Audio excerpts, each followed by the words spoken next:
100%. That's my guess. Okay.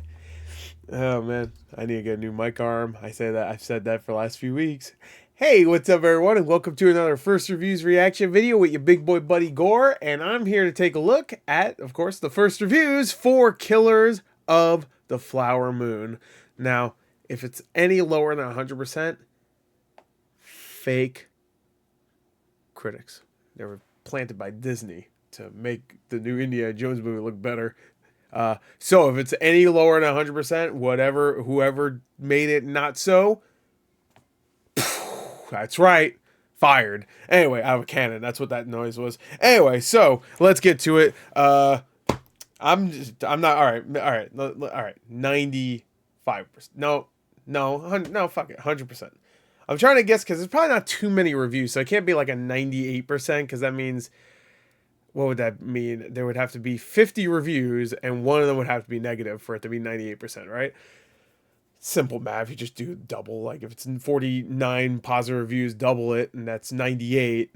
That would be 98%. So, simple math, 2 plus 2 minus 4. No, 2 plus 2. Wait, what's the song? 2 plus 2 equals 4. Minus 1, that's 3. Quick maths. There you go. Yeah, I don't know where I was going with that. Anyway, I think it's gonna have a high score. Martin Scorsese. So it's gonna be good. And that trailer was amazing. I've watched it a few more times since, and I'm like, I need to stop watching this trailer. It's too good. So let's get to it. Let's get to it. Let's get to it. Let's get to it. It's at Cannes, so I'm just gonna say 100%. It's probably not gonna have that many reviews. I'm sure they're all gonna be extremely positive. I do not expect it to be anywhere in like the 60%, 70%, or even 80% range. Either 90 or above. I'm gonna say 100% right now, and there's only gonna be maybe 20 reviews. So let's go. Let's see it. Let's go. Rotten Tomatoes. Oh yeah, I was gonna see Fast X today. Damn, it just keeps going lower. Yo, Rally Road Racers though. That's the racing movie you need to see right there. Hell yeah. Anyway, when the fuck does Killers of the Blood? I keep wanting to say Killers of the Blood Moon. Killers of the Flower Moon. When does it actually come out? Oh, you know what? Actually, before we get there, I just want to see what this has. Here you go. Yeah, it went lower since I watched it. Oh no, White Man Can't Jump. White Man Can't Make a Good Movie too. All right, let's do it. All right, ready? Killers of the Flower Moon. Yes. Here we go. Are you ready? 100% or I'm not seeing it. I was really close with my 95%. God, I'm not seeing it though. I forgot it's 3.5 hours long. Oh man, 90s. Oh wait, but here, no, I'm just kidding. I'm gonna see it. 24. I was really close with the reviews too. I said 20. Should have probably went a little higher, just because I would have been right if I did. All right, let's see the average rating. That's what's important. I'm gonna guess average rating 9. 9 out of 10. Okay, 8.5. That's still really good. That's still really good. Who is the dead son bitch that did the rotten review? Dead to me. Like Minecraft or whatever. Isn't that like a joke or something? You say Minecraft whenever you say you want to kill something or whatever. The script from Forrest Gump's Eric Routh, is that true? Begins to meander badly, dropping in and out of the murder narrative, and ultimately saddling up with a villain in De Niro, who's not nearly villainous enough, and a protagonist in DiCaprio, who's a borderline moron. Hey. DiCaprio is really good at playing morons. Let's not fuck around. Like, I want to say, like, 5 of his best roles are, like... Wait, I should say morons, but, like, he does dumb things for reasons. Let's just say. Either he's just, like, doesn't care, or he's high on drugs, or he's an actor, and he's just kind of, like, socially inept, almost. I don't know. I like it. I'm not talking about him as an actor. I'm talking about I was referring to Once Upon a Time in Hollywood. Anyway, let me take a sip here. Let me read all these positive reviews, baby, because get that dog shit evil out of here. As are the performances, seeing DiCaprio and De Niro match wits allows the film to remain in a liminal space where the characters' intentions are clear yet unconfirmed. But it's Gladstone who is the clear highlight. When I saw the trailer, I was like, the actress, her name is Gladstone, Lily Gladstone. I can see it right there. And I knew it in my heart that she was going to be the scene stealer. Both veterans are, however, overshadowed by Lily Gladstone, which I have a feeling that's probably going to be the point. Like, you have these two big actors, but really, Lily Gladstone will be the one that has the focus. The Native American actor, perhaps best known for her captivating turn in Kelly. Oh, okay, she was in Certain Woman. Is a revelation. Okay, I never saw Certain Woman. It's a thrillingly Rashar. I think it's Rashar. It's a thrillingly intimate and Wait, did I? Yeah. Oh wait, I don't think I finished reading this one, did I? But it's Gladstone is the clear highlight. Whatever. Anyway, it's a thrillingly intimate and powerful film that is the equal of any of the director's other hits and his best film since Wolf of Wall Street, or maybe ever. Ooh, I love Wolf of Wall Street. I feel like Wolf of Wall Street got way too much shit. Like, I didn't understand. That movie was such a fucking blast, and it did exactly what it needed to do. I love that movie. I also love The Irishman, though, which I think some people didn't care for. I don't know. It was long, sure, but I fucking loved it. If Martin Scorsese wanted to do one more big score, yo, get him to do Red Dead Redemption 2. No, if you want to do one more gangster film, I'd be happy. I mean, I think The Irishman was kind of like the little bow on top of that, but I would still love to see another one if he wants to do one. He's still probably got probably 2 or 3 more movies, right, in him before it's done. Just give him all the money. I know this movie costs so much, so if it bombs, that'll be like but just give him all the money. Just everything that you would give for like a I don't know, an Avengers movie. Just take all that money away from that, because fuck that, and put it into a Martin Scorsese film.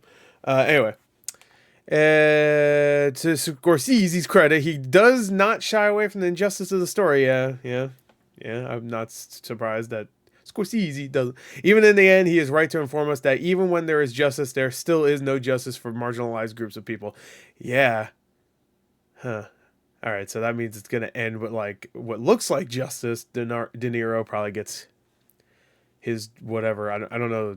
I know it's based on a true story. I don't know anything about it. But then at the end, it's gonna say like, but then people were murdered or something. It's gonna have like at the end, but people die all the time or something. It's gonna have like text or something. That's my guess. Maybe not. Like I'm thinking like 12 Years a Slave. Anybody remember 12 Years a Slave? It ends with him. Oh, spoilers! Him finally being free. It's called 12 Years a Slave. So you could kind of guess that he's gonna get freed at one point. Because how would anybody know that he was even free at any point? Like who would know the story if he died being a slave? You know what I mean?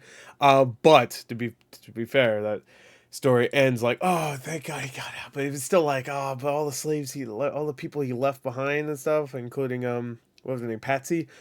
I was like, oh man. And then it ends with that title call. He was also kidnapped at one point and never seen again. It's like, oh God, Jesus.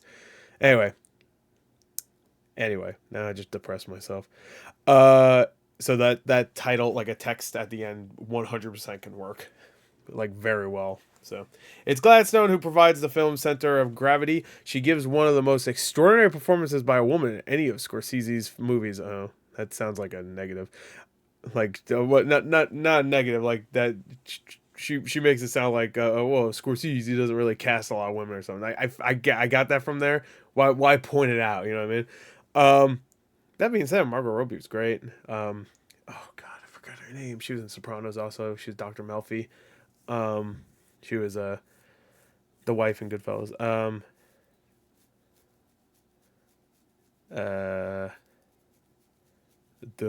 trying to think of other women in Scorsese films.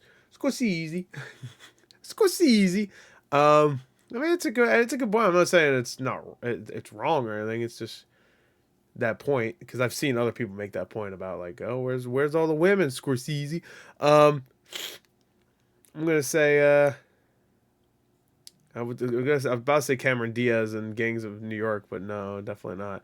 I don't think she's as bad as some people say. Hey, what's her name in Hugo? There you go. I love Hugo. It's like one of his most underrated movies of all time, and he has a lot of underrated movies. I think at least. Yeah, I'm gonna say Hugo. Oh, what's her name in The King Comedy? I thought she was great too. That was a great performance. But Chloe Grace Moretz is the girl I was thinking of from Hugo. She's great in that. There you go. More predominantly men, to be fair. Which I don't think is really a negative, really. Like if a woman director only told stories about women, I wouldn't say like, what? Where's all the men? What the fuck? You know? So I don't know. Whatever. Now I'm not saying that. But by the way, I'm not saying she's saying this. I'm saying I've seen that argument before. So. Anyway, I didn't read the rest. She is serene but not saintly, a figure of tragedy with fire in her belly. Okay. This is a film of decay and dispassionate violence, a sprawling network of complacency, and wrought with a rotating cast of supporting characters and some surprising cameos along the way. That's right, Nick Fury. Nick Fury. A really young Nick Fury. Like, no, it has to be his dad. Dick Fury. Dick Fury sounds like a good porn star name, though, I will say. Anyway, perhaps a very good, uneven film rather than an unequivocally great one. Okay, feels like an open wound right up to the end. Damn. A fascinating companion piece to The Irishman, another searingly ambitious, balefully riveting act of American national historical vivisection, carried out within the framework of one of the signature American genres. Damn. Okay. It looked like a fucking horror movie. The trailer was so good. It made it feel like a goddamn horror movie. Look at all these 5 out of 5s, by the way. These are the most unsurprising reviews so far. That's not why if this was like the reviews for Indiana Jones, I'd be like, yo, they did it. Woo! You know? But this is like exactly what I was expecting. So I'm like, he did it again, unsurprisingly. Woo! You know what I mean? Anyway. The biggest surprise is, I guess, Gladstone, but that also didn't surprise me. But if I had to rank something that's surprising, it would be that. I guess the only surprise besides that would be that there's a fucking negative review. Kevin, you son of a bitch. Oh, he's from jolly old England. That's why. He doesn't understand how we over here kind of, did some evil shit in the past. I mean, I didn't do shit, to be fair. I didn't do a goddamn thing. So, I ain't blaming me. Fuck that. Shit. Someone looks at me and says, you should answer for the crimes of the past, white people's past. I'm like, why? I didn't do it. Wasn't me. You can't pin that on me. You can't pin that on me, boss. I didn't do shit. All right? Ha! Anyway, Scorsese's Western. Yes, he's finally made it. Okay. Yeah, I could see it being a Western for sure from the trailer, so that doesn't surprise me super. Again, it felt like more like a horror movie to me. It probably will feel like that. Delves deep into manifest destiny, greed, racism, colonialism, and misogyny in a rich, immersive masterclass that braids together the interests of his past projects. Those heading to a Martin Scorsese movie looking for the electric verve of so many of his past films may be initially disappointed. Whatever. But as Killers of the Flower Moon seeps in, it shocks, it resounds, and haunts. Calm down. De Niro is magnificently unsettling in the film. Okay, that's like the first time I've heard a super like positive thing about somebody else that's not Gladstone. I mean, I heard that they were phenomenal, but it's like, even though they're great, Gladstone, whoo, knockout park, bam, god damn. Oh, baby, she made me sad. De Niro is magnificently unsettling in film. It might be the best work he's done with Scorsese since Goodfellas. Okay. He was good in Irishman. Problem with that movie is some of the... It's not even the effects. I thought the effects were really good. Personally, I thought they were good. I saw it on my 4K. Well, no, I had a different 4K at the time, but I still had a 4K. It's not the same way. I'm looking at this beautiful TV. I'm like, if I saw it on that, maybe I would have a problem. It was just like, I don't know why they didn't use like doubles for whenever he had to like throw something or punch somebody or something. Like him throwing the gun was like, You know what I mean? And then of course the fight scene. Not even fight scene. He's just beating the shit out of the guy that hit his daughter or whatever. Um, the shopkeeper or whatever. Anyway, De Niro is okay. Oh, but the emotional powerhouses are DiCaprio and Gladstone. Okay, the triple threat combo of Scorsese, De Niro, and De Niro, De Niro, and De Niro, and De Niro, DiCaprio and De Niro. Obviously, the movie's main selling point, but also comes to feel like its central distraction. Gladstone's performance goes a long way toward keeping this dynamic in check. Okay, distraction, huh? Because you're just looking at him going like, "Ooh, I guess," but Scorsese. Scorsese's distraction. Killers of the Flower Moon suggests filmmakers should keep on keeping on. Yeah. Or you can keep making dog shit Marvel movies, whatever. I'd even put my cowboy boot on the line and declare this one of the best westerns ever made and almost certainly the best film of 2023 so far. And it doesn't even come out for another 5 fucking months. God damn it. Comes out in October. What the fuck? These reviews are too early. Cans, you gotta stop. Okay? Stop showing shit, alright? Show bad stuff. Then I don't give a fuck. Anyway, like Indiana Jones. I am still interested. I want to know what the fuck's happening with that movie. Killers of the Flower Moon is to be savored as elevated cinema. Each frame a picture moving towards a goal, not just in the more